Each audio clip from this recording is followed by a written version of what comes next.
Kushtia polytechnic ইনস্টিটিউটের প্রতিবাদ কর্মসূচি। হাইকোর্টের রায়ে জুনিয়র ইন্সট্রাক্টর পদে ক্রাফট ইন্সট্রাক্টরদের পদ উন্নতি, পলিটেকনিক শিক্ষার্থীদের প্রতিবাদ।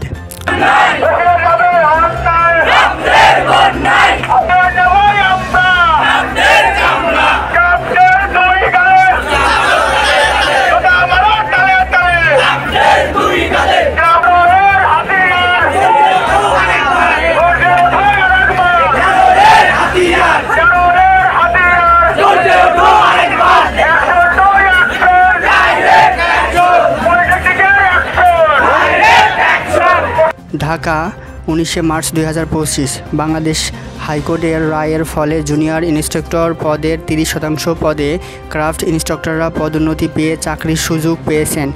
একই সঙ্গে 2021 সালে নিয়োগ পাওয়া বিতর্কিত ক্রাফট ইন্সট্রাক্টরদের পক্ষে আদালত নির্দেশনা দিয়েছে। তবে এই রায়ের বিরুদ্ধে ক্ষোভ প্রকাশ করেছে দেশের পলিটেকনিক শিক্ষার্থীরা। এ রায়ের প্রতিবাদে কুষ্টিয়া পলিটেকনিক ইনস্টিটিউট শিক্ষার্থীরা মিড টার্ম পরীক্ষা বর্জন এবং 6 দফা দাবি আদায়ের লক্ষ্যে মানববন্ধন আয়োজন করেছে।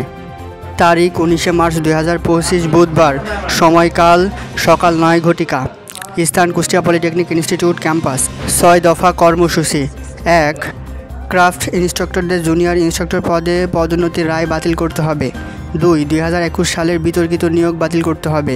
3. পলিটেকনিক শিক্ষার্থীদের চাকরির সুযোগ নিশ্চিত করতে হবে। 4. শিক্ষার মান উন্নয়ন পদক্ষেপ নিতে হবে। 5. পলিটেকনিক শিক্ষার্থীদের জন্য পৃথক চাকরির কোটা ব্যবস্থা করতে হবে।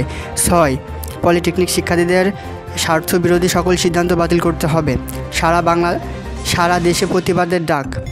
শুধু কুষ্টিয়া পলিটেকনিক নয়, দেশের বিভিন্ন পলিটেকনিক ইনস্টিটিউটে এই রায়ের বিপক্ষে অবস্থান নিয়েছে।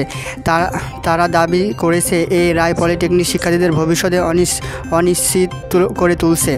অবস্থা কর্মসূচির উপস্থিত শিক্ষার্থীরা বলেছে, আমরা ন্যায় বিচার চাই, আমাদের ভবিষ্যৎ নষ্ট করতে চাই না। এই ইস্যুতে শিক্ষার্থীদের পক্ষ থেকে পরবর্তী আন্দোলন ঘোষণা শীঘ্রই দেওয়া হবে বলে জানা গেছে।